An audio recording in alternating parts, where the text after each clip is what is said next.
Dando continuidade ao estudo da botânica, então, da parte de reprodução das flores, especificamente das angiospermas, né, que apresentam esse órgão. Hoje nós vamos estudar a polinização e a fecundação para formar a semente e o fruto, certo? Então, vamos lá. O que é polinização? Polinização é quando o grão de pólen é transportado da antera, onde ele é produzido, até o estigma, que faz parte do aparelho reprodutor feminino. Essa polinização pode ocorrer em flores, em estruturas da mesma flor, né, quando ela é hermafrodita, em flores da mesma planta, né, sai o grão de pólen de uma flor e vai para outra flor da mesma planta, ou em flores de plantas diferentes, certo? Então, nós vamos ter aqui ó, a autopolinização ou polinização direta, quando o grão de pólen do estigma é depositado, da antera é depositado no estigma da mesma flor. Então, autopolinização, autofecundação. Lembrando que esse processo aqui, ele diminui quem?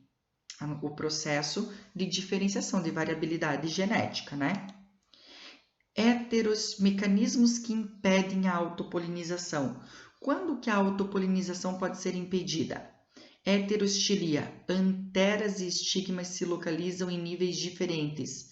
Ó, a antera está muito alta, né? Ou a antera está muito baixa. Isso aqui acaba impedindo processos de autofecundação, certo? Dicogamia. Androceu e gineceu amadurecem em épocas diferentes. Dico, épocas de gametas formados em estruturas, tempos diferentes, tá? Gamia vem de gameta. Então, o que é protoandria? Andria vem de androceu. É quando o androceu amadurece antes. Então, o grão de pólen fica pronto antes, mas o ovário não está pronto. Protogenia. Ginia vem de gineceu. Quando o gineceu amadurece antes. Então, o grão de pólen vai estar prontinho. Desculpa, o gineceu, o ovário vai estar prontinho. E o grão de pólen não. Então, acaba não ocorrendo autofecundação. A ercogamia. Presença de barreira, certo? Entre a antera e o estigma. Vamos supor que surge aqui um verticilo, uma pétala, uma estrutura floral diferenciada que impede que o grão de pólen saia da antera e vá até o estigma. E por fim, a autoincompatibilidade. O grão de pólen não é compatível com o estigma, tornando a flor, portanto, estéril, certo?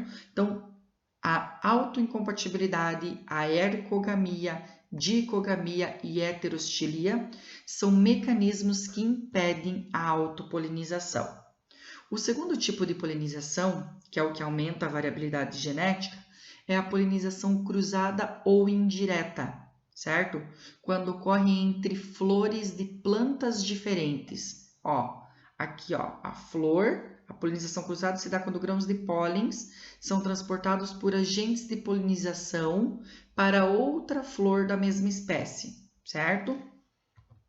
Então, exemplo de polinização cruzada, o milho, né? O grão de pólen do pendão, que é a flor masculina, vai até aqui a boneca, que é a flor feminina, né? Então, vai ter, por exemplo, aqui, fecundação cruzada.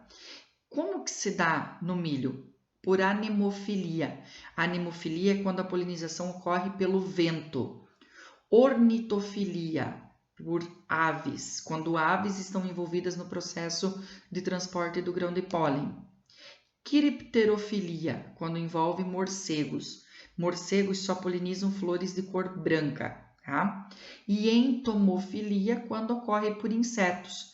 Por vento e por insetos são as polinizações mais comuns, tá, pessoal? Então, quando envolve inseto no processo de polinização, principalmente as abelhas. As abelhas têm caído bastante no vestibular, por quê? Com a utilização de agrotóxico, tem diminuído a população de abelhas, o que tem afetado o processo de polinização. Então, aqui nós vamos ter, né, toda a estrutura reprodutiva de uma flor hermafrodita. Então, eu tenho aqui o gineceu e o androceu. E quando os grãos de pólen estão maduros lá no androceu, na antera, a antera se abre e daí com o vento ou com um inseto, com uma ave, vai parar lá no estigma da flor, no aparelho reprodutor feminino.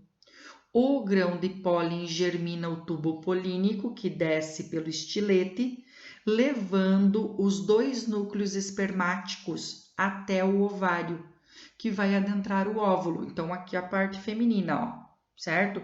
Que vai entrar aqui e que vai ocorrer o processo de fecundação.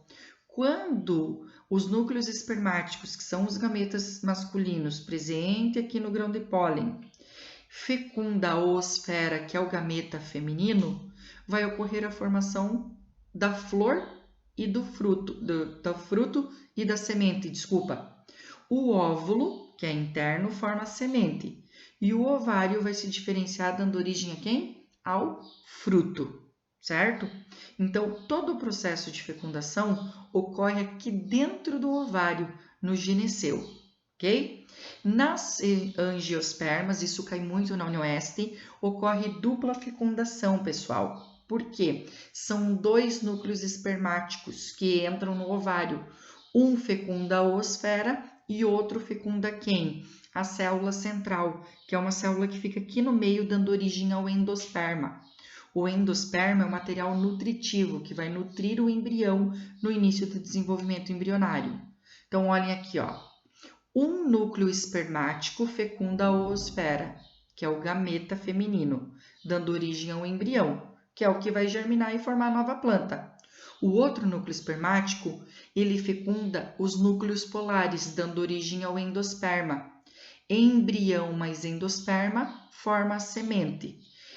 A oosfera e os núcleos polares estão dentro de quem? Do óvulo.